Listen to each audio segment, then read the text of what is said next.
Yeah, ¿cómo estás? Bien, ¿y tú? Oh, hey there.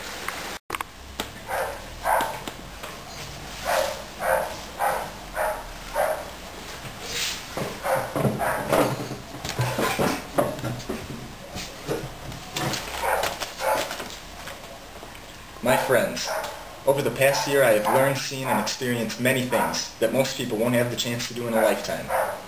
One of the prime lessons this experience has taught me is that you cannot lead with fear. In the wise words of my hero, Franklin Delano Roosevelt, all that we have to fear is fear itself. As freshman class president, this is how I led. Afraid to make a mistake, to be disliked, to be thought of as useless, and this led to very little action. My hero Bob Dylan once said, "You don't need a weatherman to know which way the wind blows." A quote from Oscar Wilde helps sum it up. Conversation about the weather is the last refuge of the unimaginative. This weatherman is the metaphorical man, and a boring one at that. My friends, we can't let this unimaginative drone control our actions. We cannot allow ourselves to be dictated by people who have facts on their side. Truthiness. Gotta go with the gut. That's how I roll. That's how Lincoln did it. That's how Nixon did it. That's how Stephen Colbert does it. That's even how George Bush did it, though for my benefit, we'll just ignore his example. I will not allow my personal beliefs to stand in the way if I believe a course of action will be necessary for the better of all of our class. Like my hero Joseph Stalin once said, "The Pope? How many divisions has he got?" A quote from Benito Mussolini helps sum it up. "Blood alone moves the wheels of history." Basically, always being a saint never did anybody any good. And with this philosophy, I will begin our class revolution, a revolution of leadership, style, and philosophy. Keep in mind what my hero Ernesto Guevara once said. "The revolution is not an apple that will fall when it is ripe. You have to make it fall."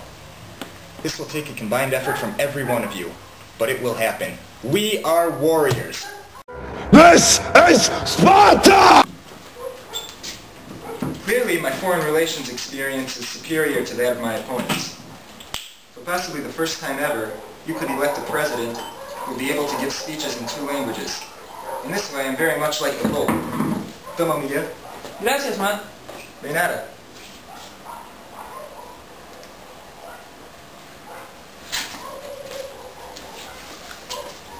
The Pope and I are basically the same person, except I'm not obscenely old.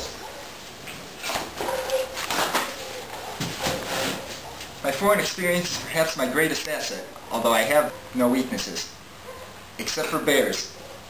But let's face it, bears are scary. They want to spread communism throughout the world, and they want to eat our children. But I digress. I am not afraid to hold peace discussions with even our most despised enemies. I am all for interscholastic competitivity, though in a friendly manner. I am a huge supporter of booing calls at basketball games, chanting words of questionably social acceptability, and harmless heckling and noise. However, burning an opponent's football field or flooding their locker room is unacceptable.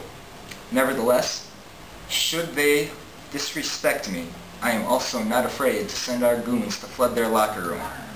To sum up foreign policy with the words of my hero, John F. Kennedy, "The purpose of foreign policy is not to provide an outlet for our own sentiments of hope or indignation. It is to shape real events in a real world." The question I pose to you all is this: which real world? This unknown real world is a lot like a Tootsie Pop in that it may never know the real answer to that question. Although it is a hypothetical used to serve my own purposes to help put me in a position wherefrom I can bring positive change to this aforementioned real world, which is really just a metaphor for some larger concept of which I am currently lacking the neosis to discover. Let's find out by making me your next president.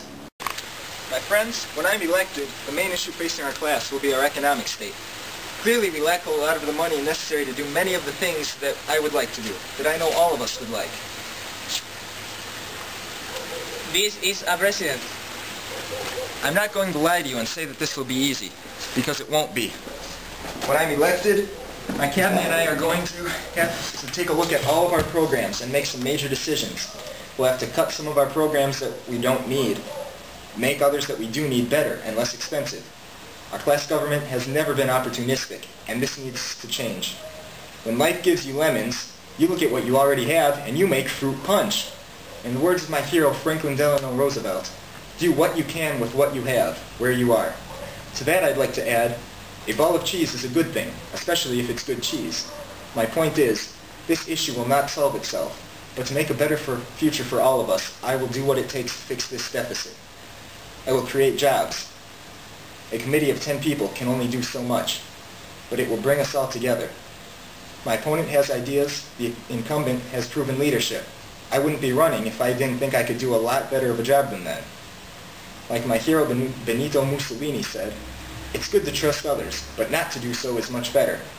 You people are the reason I am doing this. My desire to see a successful and happy class is driving my campaign. I've always seen a lot of untapped potential in this class, and united we will conquer our problems and be the seniors we were born to be. Now I've laid out my platform for you. When I'm first elected, my main focus will be on the economy, but this will open up so many opportunities for after that. When I'm president, I will fix the economy. I will create jobs. I will spread a message of peace to the entire school and conference. When I am president, I will end the war in Iraq.